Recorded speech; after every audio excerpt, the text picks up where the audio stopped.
Hi everyone, Phil here from Phil's Honest Reviews.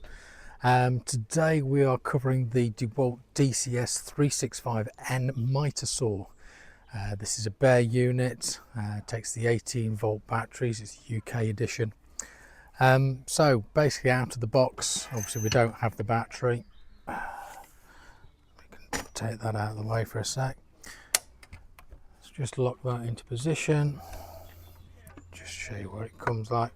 So out of the box, the handles weren't connected, they were connected later, and this piece as well for supporting timber, stopping it tipping up as you're cutting it. It's just a simple locking position. Works a treat, does what it needs to do, as they say. There's a dust collector on the back, bag dust collector. I'm not a big fan of it, to be honest. A lot of the dust just seems to sit in the pipe rather than actually going into the dust bag.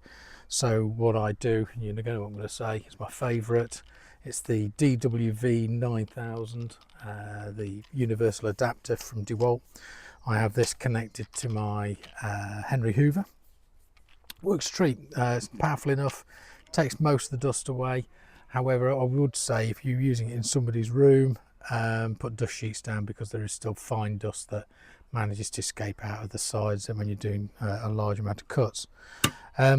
There are different locking positions. That's obviously the straight 90 degrees. You've got 22.5, you've got 30 and the 45, and the same goes for this as well. There's a little release handle at the back, and we can move that through various degrees, and there's a chart on here that enables you to lock it into the position. All of the common ones are marked 22.5, 40, 45, etc.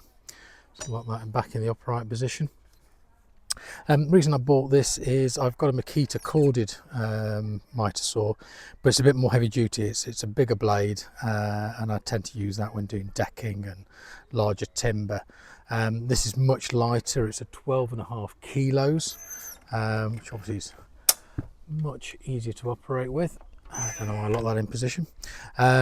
Noise wise, if we pop battery in there, you'll get a lot of feedback, but it's quite quiet. I have to say, compared to my Makita and even my circular saw, this is a lot quieter. So I've used this, I've cut curtain poles. This is a wood blade in here, I've got a multi-blade. So sometimes if I'm trimming metal curtain poles as well, I'll use that aluminium trim. It's done all of that for me. Yeah, I mean, you can do skirting with it. I have done skirting with it, architrave.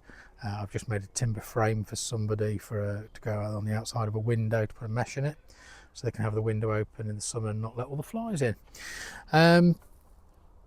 It's a 184mm blade.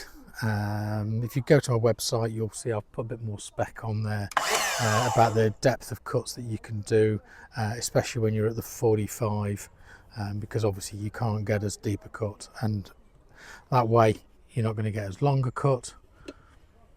And then when we've got it tilted over, obviously that has an impact on the depth that you can cut to as well, but absolutely fine for skirting board. It's a bit pricey, but to be honest, it's light, it's convenient. When I need it, I just pop it in the back of the van, and it's great just for doing 1 or 2 cuts or even more. But like I say, if I was using it all day, I'd get the old Makita out, my corded saw. We've already talked about it being fairly quiet. Not a lot you can say about it. It is a mitre saw, it's got the degrees. What I found, the accuracy has been pretty good. As I just mentioned, I made a frame, did 45 cuts, and yeah, it's square, it's come out square, so I'm really pleased with that. What else can we say about it? It's light, it's convenient. I love it, to be honest. I had a Ryobi before this, because again I wanted something that's just convenient doing small cuts. The problem I had with the Ryobi was you'd start doing a cut and it would stop. So you'd have to come out and you'd have to sort of trench it almost and go through 2 or 3 times before cutting through even a small piece of timber like a handrail or something like that. This just glides through, it's not a problem. I just wished I'd actually bought it earlier rather than messing about with the Ryobi one. Okay, so please remember to subscribe, like, share it. I'm on pretty much every piece of social media these days. Go and check out my website for more detailed reviews and a bit more of the spec. You'll probably find at the website, I'll link you to Amazon and you'll see more details and spec on there.